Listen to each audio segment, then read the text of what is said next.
What's up, everybody? Good afternoon once again, and Pete Carroll has indeed swung down from the rafters to provide us with some much-needed context on the injury report this week. And usually I wouldn't make a separate video for this, but the questionable list on our injury report was so substantial that I feel like this needs to be covered as well, because Carroll's kind of able to fill in some of the blanks here with some of these players that may or may not play in the game on Sunday. So let's take a look at what he has to say here. And we had 7 players listed as questionable on the injury report, and we also had 2 doubtfuls. So Carroll basically runs through it and tells us where these guys are. So if you take a look at the practice report, Jamal Adams and Julian Love did practice today. Quandre Diggs did not. So that could be telling. Could be telling on who's actually going to be able to play on Sunday. However, Carroll seems to continue to push back on Adams playing on Sunday. When asked, according to this tweet from Dugar, Jamal Adams is as close as you can get to playing. He doesn't say he is playing. He doesn't say that he will play. He says he's as close as you can get. And if he doesn't play this Sunday, he's very likely playing next week. This sounds to me like a man who knows that he's probably not playing this week. So he's got a chance. That's all you can ask for. But it is kind of sounding like Adams will not play this week. That's about as negative news tidbit that Carroll gave us today, though. Everything else, pretty dang good. We got this on Diggs. He has a tight hamstring, and they didn't want to expose it, according to Curtis Crabtree, but they think he's going to play. Diggs feels like he's going to play. The team feels like he's going to play. So, hey, that's definitely good news. I know Diggs is not off to a good start this season, but ultimately, if this defense reaches a good form, Diggs is a big part of that. Diggs is making too much money and has way too much established track record of being a good player to not be part of a good Seahawks defense while he's here. Love did really well in practice today, according to Crabtree as well. They want to wait and see on how both respond to the workload. So, could go either way still, but it seems like the general vibe is that Diggs will play and Love will play. And those have been your 2 starting safeties through 2 games. Neither's playing well, but we know both guys can play. Love proved that he's a good player last year. Diggs has proved he's a good player his whole career. So I'm definitely going to chalk this up as good news. And the good news rolls on. We can see on the practice report from today that Metcalf did practice in full, which strongly indicates he'll play on Sunday. This tweet from Dugar also talks a little bit about the Metcalf situation. When Pete was asked if Metcalf will play on Sunday, he said, I think so. He said he had a good day of practice today. So there is, as of right now, every reason to believe that Metcalf will play. I never really doubted it. I don't think Metcalf is the kind of guy who's going to sit out a game because of pain. If he sits out a game, it's because he's actually injured to the point where he can't perform. So I think that's a very positive indication about Metcalf. I expect to see him out there, and I expect to see him play productively. He's going up against a wounded secondary that is missing their best corner. So definitely looks like we're going to have Metcalf out there. We also got some good news on Jaron Reed, and Phil Haynes.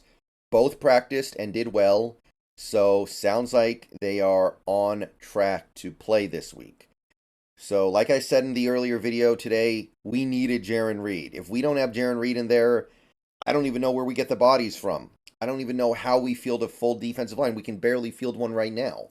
We're running these basically 2-man defensive fronts because we don't have enough guys. We lose Jaron Reed.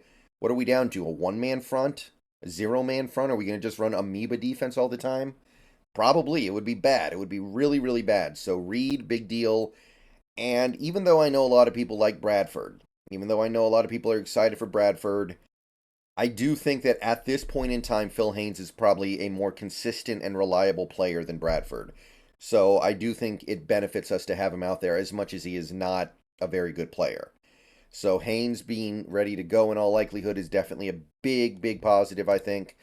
We also got some updates about some of the guys who are not going to play in this game, but more long-term stuff. First of all, This I mostly just included in the video because it's funny.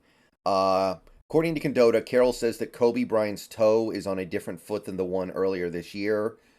I'm pretty sure that he didn't mean it the way that it came out, but that sounds really funny.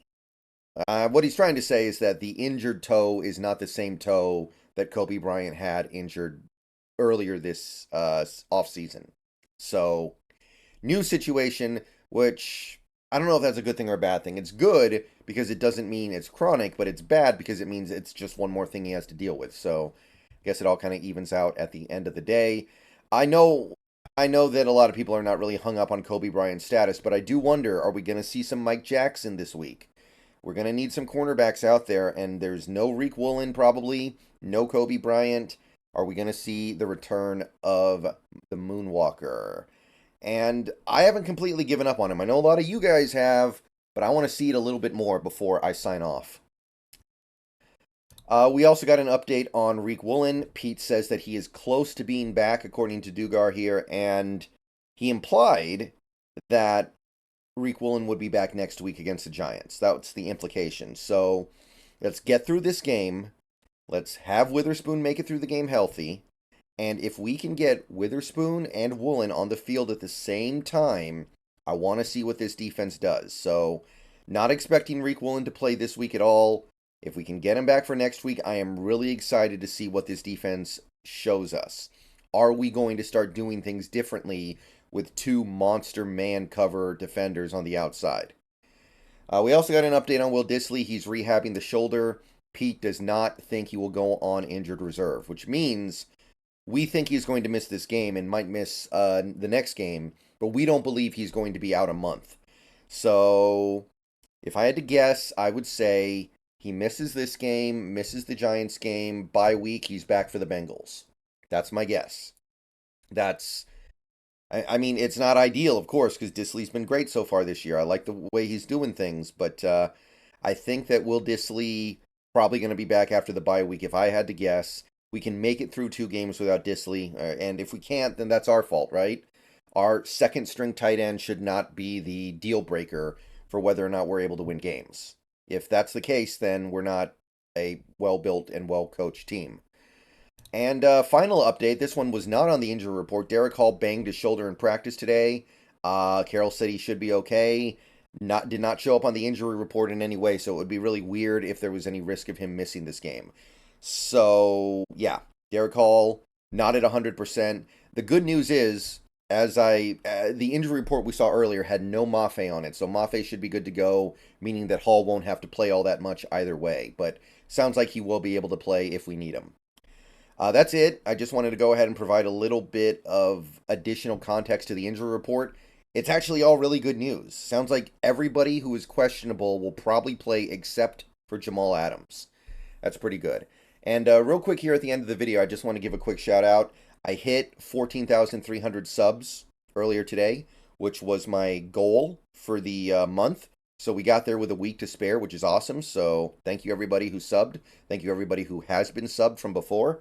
And a couple days ago, we also hit the member goal of 140. Right now, we're actually a little below it. I think we're at like 137. But we had 141 members at one point, I think 2 days ago, which was the goal I had for this month. So thank you, everybody. We hit both the goals. We're crushing it. We're killing it. Awesome stuff.